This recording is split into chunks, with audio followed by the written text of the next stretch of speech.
there are two types of costs really. You wanna be sure of managing two types of costs. Number one are your fixed costs. All right, those are very, very easy and very upfront. Most of the time your fixed costs are going to be rental, it's going to be salaries that you pay, yeah. And you also want to make sure your variable costs are also variable costs are costs that go up with revenue. So the more money you make, yeah, the higher your variable costs are going to be. So your cost of goods sold, utilities, if you keep the factory running for longer, then your utility bills will go up, and then that goes up along with revenue. So the more money that you make, the more variable costs you're going to have.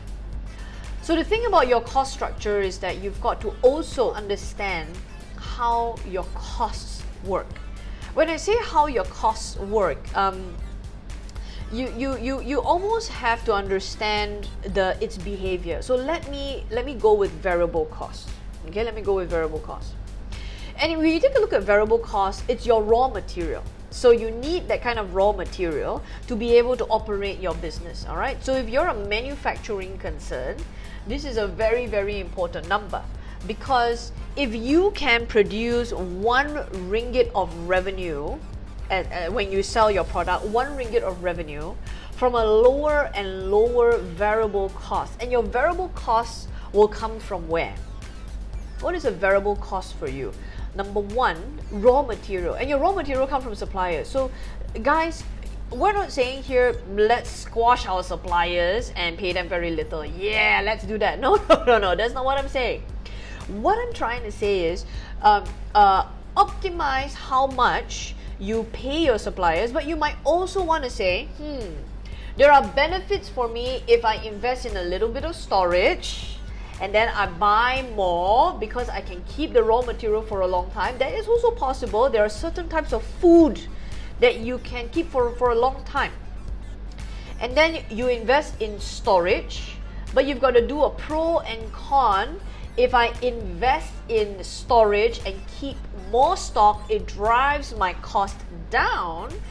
That could give me better gross profit margin. That means I can reduce my cost of goods by increasing storage. But again, it's a trade-off. So what you would pay for more expensive raw material, you might be able to get it cheaper if you can be more competitive with storage space. You see, again, it's calculation, which is cheaper, A or B. I know some businesses, they can get the storage really cheap. They own several properties, they stuff it all up with raw material, but that's fine because storage is cheap for them. So they say, okay, I'll buy a whole lot, but I'll save over in the long run and my cost of goods come down. So you see, a lot of it as well is that, you see, I can go into a lot of detail on this, but guys, you really need to understand your profit and loss. And I love getting all chummy with the P&L because as a banker, I love looking at profit and losses. I love looking at cash flow statements. So I actually get the numbers to tell me stories. And so this is one part where you really get to see, and you see, the thing is, you also want to make sure that you're seeing the story from a few years. You're not just looking at your P&L. See, a lot of people look at a P&L just 1 year. There's one number. No. You want to be able to look at a trend. A more important part of a P&L is when you look at its monthly behavior. And you want to be able to look at that as well, yeah? How much stock do you have left? You know, do you have a lot of stock left for certain products, yeah? And you want to, you see, these are all important conversations for you to have, because then it goes back to your revenue, your offering, and how your business makes money. This is all truly important, whether you're a B2C or B2B. Fixed costs, however, yeah, as I go, fixed cost is rental and salaries, okay?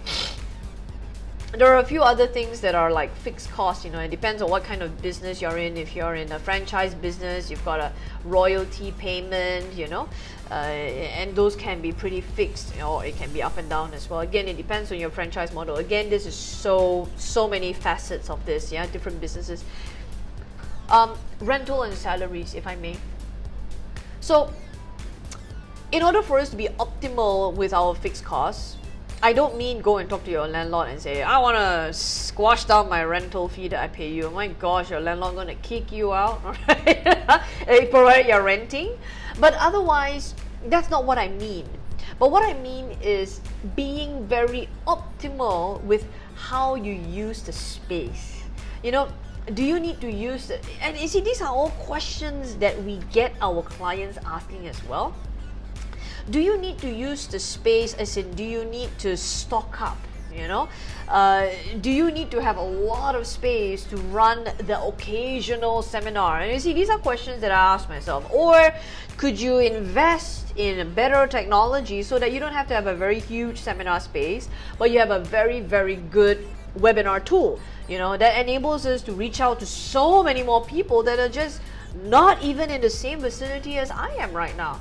So you see, again, these are trade-offs. How do you use the space? That's rental, all right? So do you need to have a very, very big office? Do you need all that? Number two, salaries. Now, this is a very, very big conversation. And for me, I invest a lot of time talking with clients around how they're paying salaries. Yeah?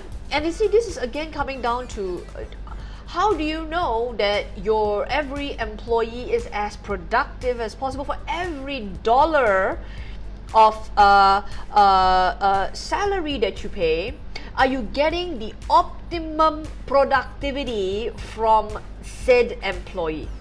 Now, this is not as to say some, but some hardworking and then some lazy and all that. No. That's not what I mean. Sometimes you might find that your employees are using very slow methods to do something. Yeah, and then there are quicker, faster ways. Maybe there's a lot of firefighting going on, you know, misunderstanding of dates, of meetings, or appointments. Maybe. And then so maybe I got to come up with a software that centralizes our understanding on all of our tasks. Yeah, and a conversation that I had with a client recently is that, look, you know, we're not able to keep track of a lot of our deadlines. One of the things that we've got to do is look, where do we centralize all of the projects? Because everybody in the office is just working on their own projects. Some are overlapping, some are not. And then we find ourselves having a lot of debates around what the deadlines are and say, hey, hang on, could a software help us to do this? And then you invest in a software to optimize salaries, your costs, fixed cost. So you have that same 10 people in your company that can make that $1 million, and if you have those softwares, you probably have 8. You only need 8 people to make that same 1 million. So it brings down how much you would otherwise cost, and your team, for every dollar of manpower cost, can help you make more result, make more profit, and make more money. You see, again, these are the relationships. And you see, again, it comes down to the kinds of employees that you have. You know, it's a lot easier, gang, to set and define this if my employee is a salesperson. You see, that's why the easiest KPIs to come up with is sales KPI. Gosh, put your finger up in the air, everybody has a sales KPI. But the challenge is when it is not a sales KPI, then oh my gosh, I can't define the contribution of that employee to my business. But actually I can. So for every employee, you do need to look into the productivity, but you can look at how these costs can be optimal by first making sure each employee is productive, they're performing. But sometimes you might need to start using systems and SOPs. If you find there's a lot of firefighting, there's a lot of confusion, there's a lot of wastage of time, and you as the owner, you can sometimes see that people are wasting time doing something and there are quicker, faster ways to do it. You might need to implement softwares, systems entirely. But if you find that that's happening in your business, employees are wasting time, they're not productive, you got to step in. All right, so that again determines cost.